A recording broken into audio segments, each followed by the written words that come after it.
Hey everyone, it's Reena. So I'm at Smith College today.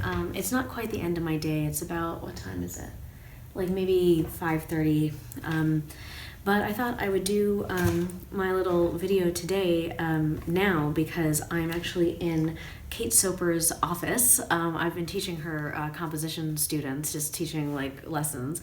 And it's been really great to be here in her space. She's such a wonderful person and such an amazing composer. And I mean, to be honest, I'm like kind of starstruck by her. And if she wasn't so kind and so just easygoing and just so easy to get along with, I think I would be even more starstruck by her. But she's just a wonderful human. So anyway, I thought it'd be fun to show you this little snippet of her office. I've been enjoying being here for a lot of the day. So my high was actually, I finally got time to compose today. I was so happy that actually worked out. It's just been, like I said, been extremely stressful to not have the time to work on this piece with the deadline coming up, in a couple of weeks. And so I was basically here all day, and like I said, my idea was to do a short score and then to orchestrate it all when I got home. And the short score is in pretty good shape for the second and third movements, and I feel like I did a lot of really good stuff with the orchestration, and I actually for the first time trust myself that I can orchestrate quickly and effectively, and really see orchestration as its own thing, and not just tied into composition. So not that all my pieces are written like that, but I really try to do it that way, and it seems to really be working, and I seem to be able to be more creative because I have the short score in there. So it's interesting to work that way. And it's been great. So I've come up with some really cool ideas. I've been able to kind of write things down. And I think because the pressure is on for the deadline, it's making me not just go over things again and again and question my choices. I'm kind of like, well, this is my choice. I'm going to put it here. Like, let's see how it goes. And I think sometimes that's a really good thing to just go with your first instinct, especially because I've been thinking of this piece for so long, and because, the ideas have been percolating between me and Siley for the past, I don't know, couple of years. So I don't feel like I'm just throwing random ideas on the page. I feel like my ideas are already so developed, and it's just a matter of kind of placing them together in a way that works and sounds good. So I've been really happy with how it's gone today. Also, I think I finally caught up on sleep, which has been great.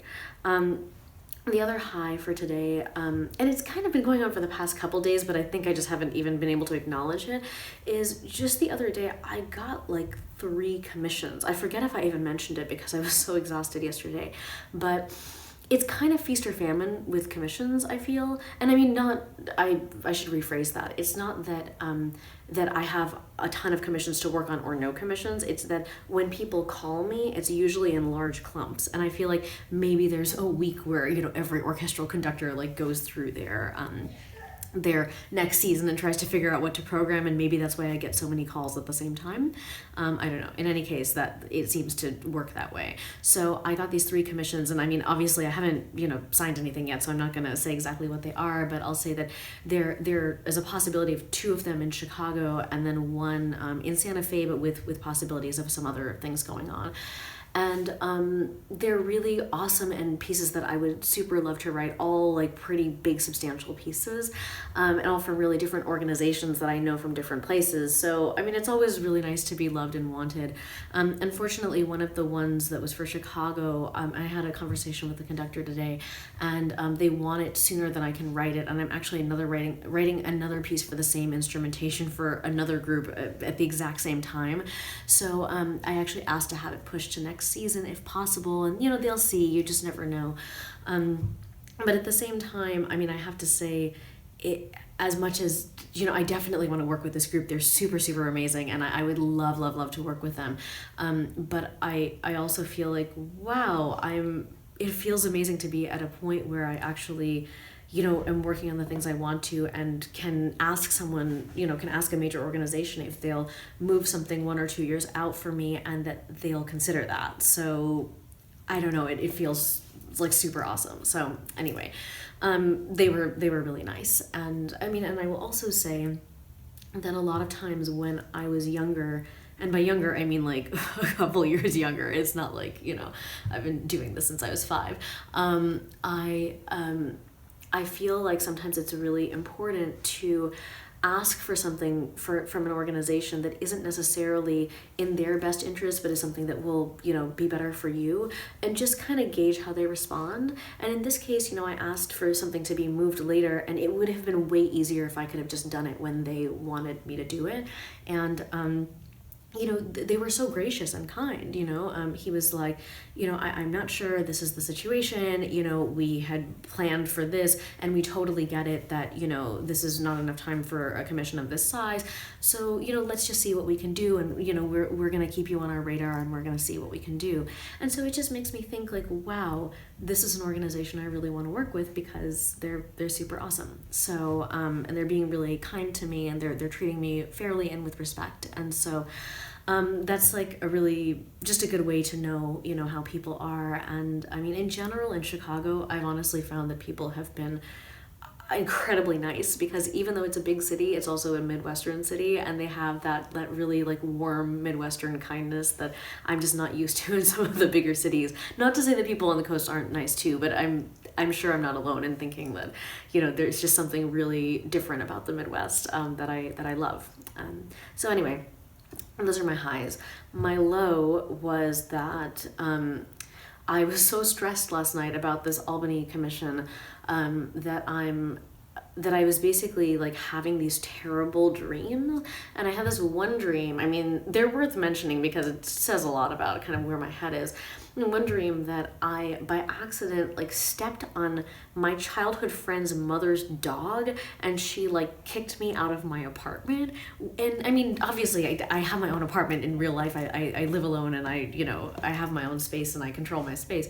But I definitely I love my home so much that when I have stress dreams, it's always about somehow losing my home.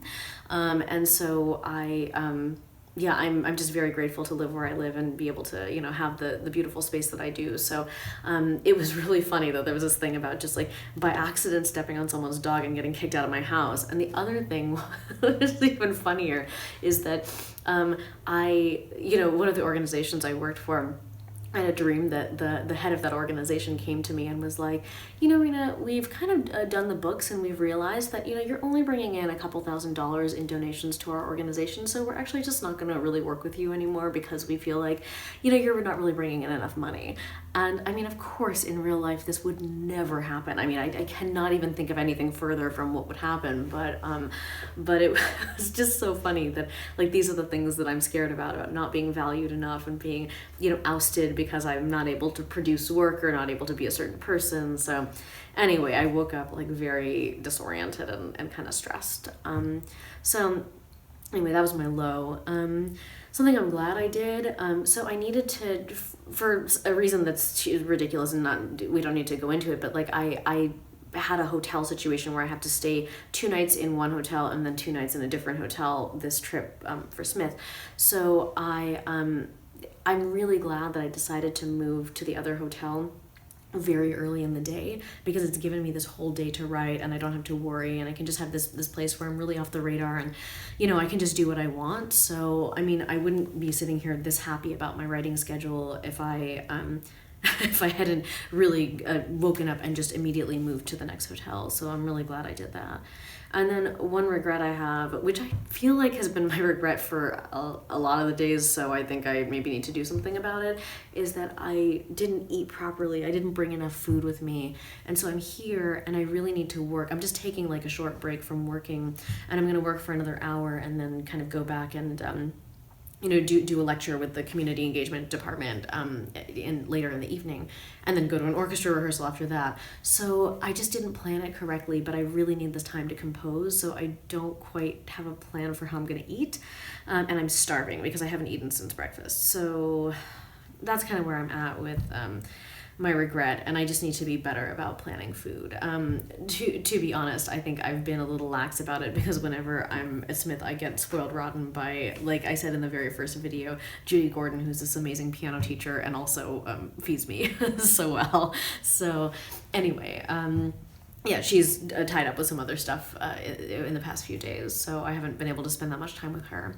But yeah, I'm going to get back to composing. I'm going to see if I can take another hour and just knock out some more of the score. And hopefully I'll be in good shape tomorrow. I think I can do the exact same thing tomorrow. So, yay, that sounds good. I'll see you tomorrow.